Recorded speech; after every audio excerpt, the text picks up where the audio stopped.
possibly have ticked more boxes out of today's victory? Um, look, I'm very happy with the performance. Ireland's they're a tricky team to play. I think they've taken a lot of confidence from the good start they had in this World Cup, and I think we paid them all the respect that they deserved, which probably helped us to perform a bit better today. It's very easy to underestimate a team like that, and I thought the guys stuck to their guns really well. We started off exceptionally well, the great partnership between Faf and Hash. Um, when you get a partnership of 200 plus in ODI, you're always going to get yourself into a good position as a batting unit, and we found ourselves in a great position going into the last 15 overs, which gave us a lot of freedom to express ourselves. But well, we ticked a lot of boxes today. You can never be exceptionally happy with your performance. I'm just very happy with the way we did the basics well today and stuck to playing a tight game of cricket. AB, South Africa have scored over 400 three times this year already, and it seems as though it's something you guys are almost getting quite good at, and you know how to do it. What's the difference between a total of 300 and pushing on past that? You know, how would you say you form those types of innings? No, you've got to read the situation really well. You can't just play positive cricket for 50 overs and go hard at everything you get. I think our strength is in reading the situation well. We've got a lot of mature players in the side. What pleases me about our batting at the moment is we do it our way. We're not trying to follow unique strategies or someone else's strategies. We stick to our game plans and what we believe works for us. And that really makes me very happy as a captain to see the guys really follow our game plans and sticking to that. And if you read the situation well, you set it up nicely. For whenever you feel the right time is to take a bit of momentum and run with it, you're going to get 300 plus more often than not. Maybe just with JP and Vernon still to come back from injury, when you see guys like Riley, Rousseau again tonight, and Carl Abbott, does that make you really happy? Is that good problems to have when it comes to selections? You want all the guys to put their hands up? Absolutely, yes. To have as many guys in good form as possible in a tournament like this is key. And we've got a few players now, on fringe players and players in the side that are doing really well and that show that they're in good form. So it is a great problem to have, no doubt about that. Yeah. I just wanted you to talk a bit more about Kyle Abbott because he's come in for the last two games and he's been outstanding both against the West Indies and especially with the new ball here. Yeah, Abbo's he's played a lot of cricket domestically. He's a very experienced campaigner and he shows that he plays with his heart on his sleeve. He's got a lot of passion for the game, a lot of passion for the team, and he's always one of those guys that when he's in the side, you know what you're going to get from him. You're going to get 100% commitment. You know he's going to follow the game plans that you put out there for him to follow, and a very easy guy to captain. So the way he's bowled has pleased me a lot. No one's guaranteed of a spot though moving forward, and we'll have to get the balance right for the next game. We'll assess whatever conditions and whatever team we play against, and pick the best possible 11 in order for us to win games of cricket. And AB, obviously yourself in pretty good nick, Hashim obviously as well, the bowlers firing. Do you feel like you've got the firepower to go on and win the comp now? I don't feel like it now. I felt like that for the last year, to be very honest with you. The confidence is still there. The belief is still there. We know we've got a very long way to go, though. There's a lot of cricket to be played. Look, it's been said for so many times that we're one of the favourites to win this tournament, and deep down inside we know we can. That's not the problem. The problem is that we're going to have to take it one game at a time, and that's Pakistan in Auckland. It's our next game. Hoping to deliver another performance like we have in the last few games and get some more confidence behind us. But for now, we wouldn't like to touch on the final and games coming up in the far future. We like to focus on the near future. Maybe just so you guys have played 4 matches now, and obviously the tournament's progressing. Sunday's match, Australia against Sri Lanka. I'm sure you guys will be keeping a keen eye on that because it could have like permutations going forward. Yeah, look, it's a difficult question to answer that because I've encouraged the boys not to watch a lot of cricket, other cricket. I'd like to focus on our own game. I like to focus on what we're doing well as a team. I'd still like to think that we're going to play any team in the quarterfinals. Look, it's not impossible that for us to finish on top of the log. That's still a goal of ours. So once again, we're just going to focus on playing Pakistan in Auckland and not worry about what happens in other games. Once we get to the quarterfinals, we'll tackle whatever obstacle comes our way and give it our best shot. Question for both of you, if I may. Does the amount of focus and the amount of headaches, I suppose, that UAB are causing opposition captains in recent matches, do you think that is helping the other guys in the lineup to get a bit more of a free hand, I suppose, and bat without maybe quite as much attention being paid to them as to you?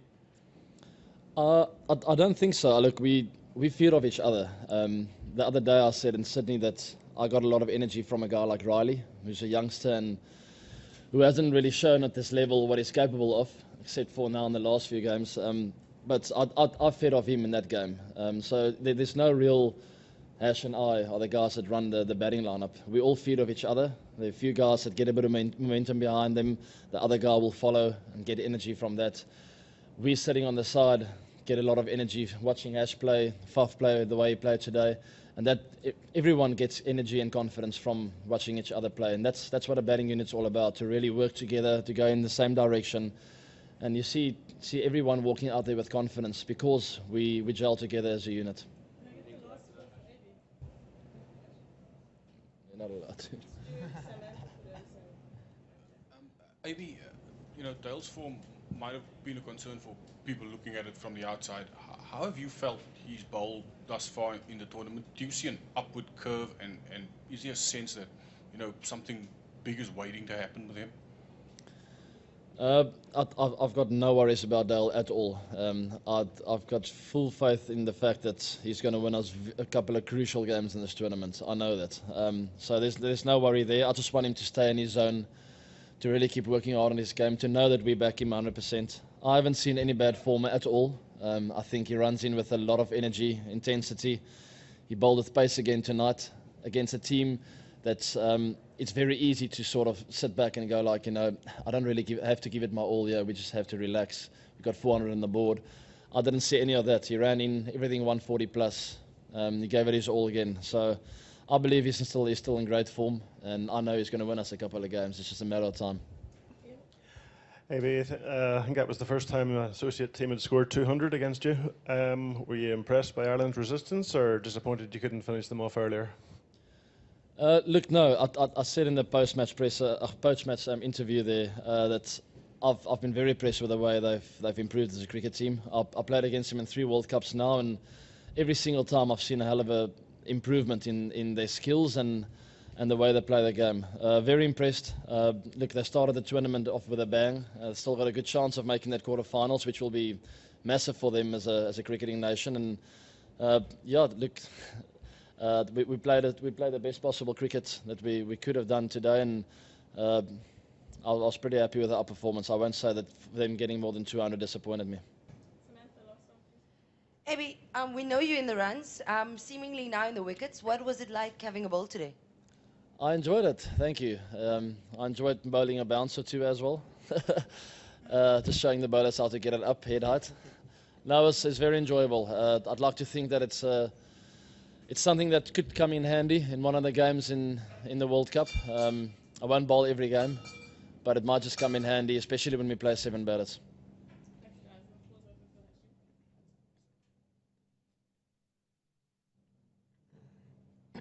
Hashim, I guess from a local perspective, could you give us a bit of an opinion on the Manuka Oval and what it's like for, I guess, international cricket? Yeah, listen, I think it's a wonderful oval. It's the 2 games that we've played here. Fortunately, we've had. I know we lost against Australia, but it was pretty much a high-scoring game, and the outfield is really quick, and you get a good atmosphere here. So I think it's a wonderful stadium. Hashim, your one-day career's got started quite a while after your Test debut. Is there a sense of making up for lost time? Because even compared to somebody like Virat Kohli, who's 5 years younger than you, you've played something like 40 fewer games. No, not at all.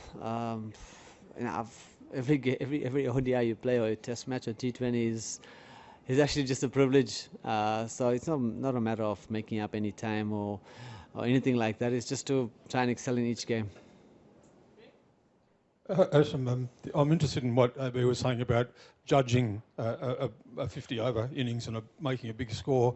What determines for you when you start to accelerate? Is it when you get to 100, or is it more subtle than that? No, I think it depends on I mean, AB quite often speaks about the flow of the game.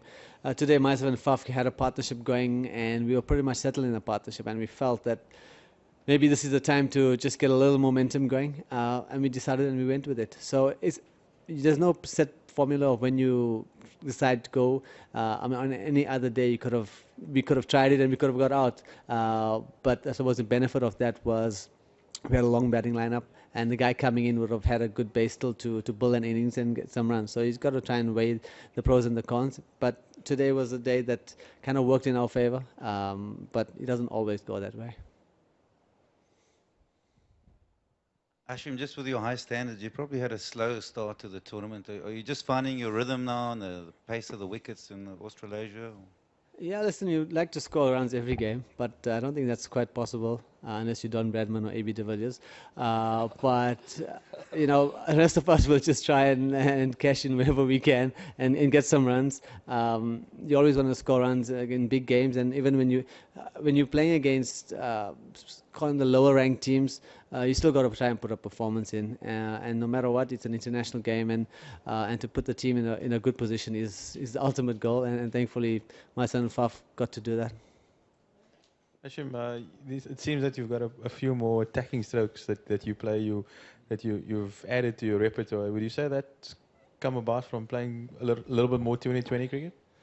No, I don't think it's come from T20. It's just playing a few shots in the nets, putting some work under your belt. You just never know when things like that come in handy, as we saw today. And I suppose in general, scores in this World Cup and perhaps in world cricket has gone up a bit. So you just never know when you may need to accelerate.